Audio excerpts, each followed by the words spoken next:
On July 19, 2026, two teams will step onto the pitch at MetLife Stadium to play the final match of a grueling tournament. It marks the first time the United States has hosted a Men's World Cup final since Brazil claimed the trophy in the Pasadena Heat back in 1994. But this competition is a different beast. The traditional 32-team setup pushes outward to accommodate 48 nations. To reach the center, a team must survive extra matches, demanding physical endurance rarely tested in the smaller format. Right now, 4 teams are left standing. In Dallas, France will face off against Spain, and over in Atlanta, England is preparing to meet Argentina. Navigating a field this large requires a strict tactical identity. To reach New Jersey, these 4 squads have committed to one of 3 conflicting strategies: an impenetrable defense, an overwhelming attack, or pure grit. We start with Spain, a team leaning into absolute defensive control. This chart compares the defensive records of past World Cup winners at this exact stage in the tournament against the current Spanish squad.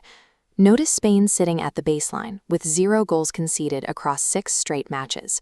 Their strategy relies on organizing a dense cluster of defenders to absorb pressure and frustrate opponents. We saw this in their quarterfinal against Belgium, where they held a perfect line before striking for a late winner. The exception to this rigid structure is Lamine Yamal. When opponents overcommit trying to break the Spanish wall, Yamal provides the immediate offensive spark to punish them on the counterattack.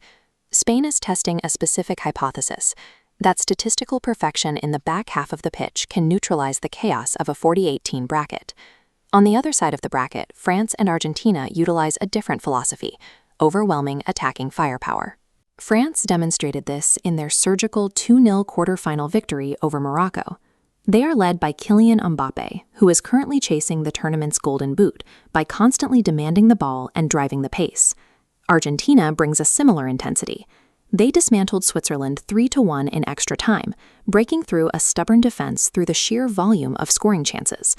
In the past, this Argentine attack leaned heavily on Lionel Messi to create and finish these plays.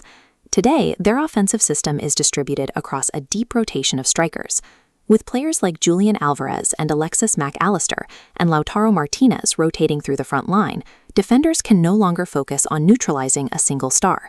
This model asks a different question: can raw offensive volume outpace the fatigue that builds up over 7 matches? Then there is the third approach: sheer resilience, currently embodied by England. While the other semifinalists have shown periods of dominance, England has advanced by grinding out results. Their quarterfinal against Norway was a grueling 120-minute physical battle that ended in a narrow 2-1 victory. When formal tactics break down late in a match, they rely on team unity and the clutch finishing of Jude Bellingham to pull them through.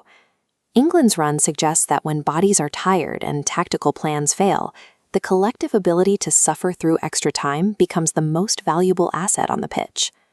By the time the final kicks off in New Jersey, 2 of these distinct extremes will collide on the pitch. If Spain meets either France or Argentina, we get a direct stress test: historically perfect defense against deep, relentless attack. But if England advances, the dynamic shifts, pitting tactical purity against sheer willpower. The winner on July 19th validates an approach for this new, larger format. Their victory provides the first concrete evidence of how to effectively manage the physical and tactical demands of a 48-team bracket.